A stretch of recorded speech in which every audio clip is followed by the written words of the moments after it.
कल की 2898 एडी, जिसका इंतजार अब तो लगभग सभी को है। जिस तरह से इस फिल्म के कैरेक्टर्स को इंट्रोड्यूस किया गया, कैरेक्टर गाड़ी बुज्जी को इंट्रोड्यूस किया गया, उससे तो यही लग रहा है कि ये फिल्म हिंदुस्तान के इतिहास में इतिहास लिखने जा रही है। 600 करोड़ के बजट में बनी इस फिल्म में क्या क्या हो सकता है, आज इसी पर चर्चा करने वाले हैं। सबसे पहले तो ये जान लेते हैं कि जब इस फिल्म को अनाउंस किया गया था तब इसे प्रोजेक्ट के नाम से इंट्रोड्यूस किया गया। के का मतलब भी कल्कि ही था। कल्कि भगवान विष्णु का अंतिम अवतार, जो कलयुग के अंत में जन्म लेगा, जिसके हाथ में तीर कमान होगा और जो घुड़सवारी करता होगा। लेकिन प्रोजेक्ट के का नाम बदल के कल्कि 2898 एडी कर दिया गया। कल्कि तो नाम हो गया। 2898 एडी में एडी का मतलब हिंदी वाले लोगों के लिए ईसवी या फिर ईसा पश्चात, मतलब ईसा मसीह के जन्म के बाद। अगर इंग्लिश में बात करें तो एडी का मतलब है एनो डोमिनी। एनो डोमिनी का लैटिन में अर्थ होता है हमारे ईश्वर का वर्ष। उनका ईश्वर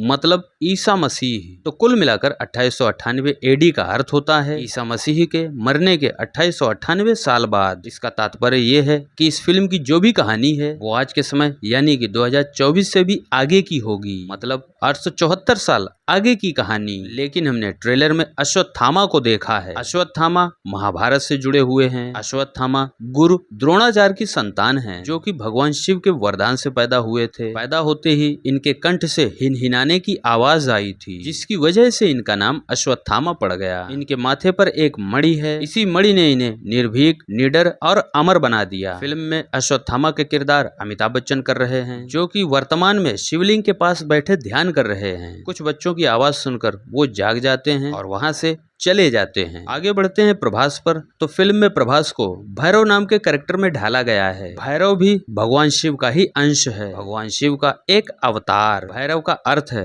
भय से रक्षा करने वाला, देखने में भयंकर। इस अवतार को लेकर कई कहानियां हैं, लेकिन मैं उन पर नहीं जाऊंगा। कुल मिलाकर भैरव और अश्वत्थामा दोनों ही भगवान शिव से जन्मे हैं, इसीलिए फिल्म में दोनों का मिलन है। अब आते हैं कमल हासन पर। तो फिल्म में कमल हासन का नाम काली है। वैसे तो काली को हमारे धर्म ग्रंथों में माता कहा गया है, लेकिन यहाँ पर एक बात समझने वाली है, काली भी भगवान शिव का ही एक रूप है, जो स्त्री के रूप में भगवान शिव के तीसरा नेत्र खुलने से उत्पन्न हुआ था। हालांकि फिल्म में काली का कैरेक्टर फिल्म आने के बाद ही पता चल पाएगा। अब आते हैं दीपिका पादुकोण के कैरेक्टर पर। तो उनका नाम पद्मा है। पद्मा का अर्थ है देवी लक्ष्मी या फिर कमल। देवी लक्ष्मी भगवान विष्णु से जुड़ी हुई हैं और कमल का प्रतीक भगवान शिव की पूजा से जुड़ा हुआ है। इसका अर्थ ये है कि यहाँ भी भोलेनाथ हैं। तो ये है इस फिल्म के मुख्य कलाकार। फिल्म के निर्देशक नाग अश्विन की माने तो कल की 2898 एडी की कहानी 6000 साल के भ्रमण की है, यानी महाभारत से उठी कहानी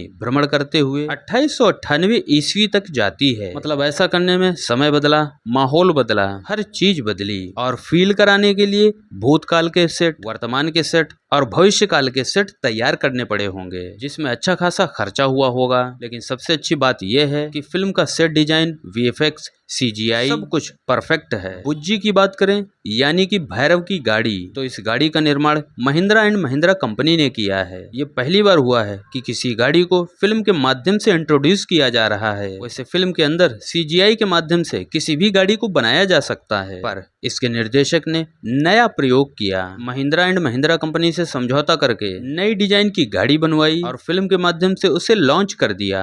है ना कमाल। इतना सब कुछ हुआ पिछले 3 सालों में, यानी फिल्म पिछले 3 सालों से पेंडिंग थी। फिल्म का अनाउंस 2020 में ही हो गया था, लेकिन लॉकडाउन की वजह से शूटिंग नहीं हो पाई। डेट आगे बढ़ी, पहले 21, फिर 22 और फिर 23। पहले फिल्म 9 मई को रिलीज होने वाली थी, लेकिन आईपीएल और इलेक्शन की वजह से इसे पोस्टपोन कर दिया गया। अब इसे 27 जून को रिलीज किया जा रहा है। दुनिया बचाने निकले हैं हमारे जांबाज। इसका लुक बिल्कुल ब्रह्मास्त्र फिल्म के जैसा मालूम होता है। हालांकि पूरी कहानी फिल्म आने के बाद ही पता चलेगी, लेकिन इतना तो तय है फिल्म में रोमांच है, जादू है, महाभारत है, वर्तमान है, भविष्य है। सारी फिल्म इंडस्ट्री के लिए एक नई उम्मीद है ये फिल्म, और एक नया ट्रेंड भी शुरू किया गया। अब देखना यह है कि ये फिल्म लोगों के दिमाग में कितना असर छोड़ती है, क्योंकि प्रभास की आदिपुरुष भी 600 करोड़ में बनी थी, लेकिन चली नहीं। हालांकि इसमें अमिताभ बच्चन हैं, जो गलत कहानी का चयन नहीं करते हैं, पर बाकी का संशय फिल्म आने के बाद ही क्लियर होगा। उम्मीद करता हूँ आपको कल की 2898 एडी के बारे में काफी जानकारी मिल गई होगी, शायद आपको पसंद भी आई होगी। तो वीडियो को लाइक कर दें और चैनल को सब्सक्राइब भी कर लें। आप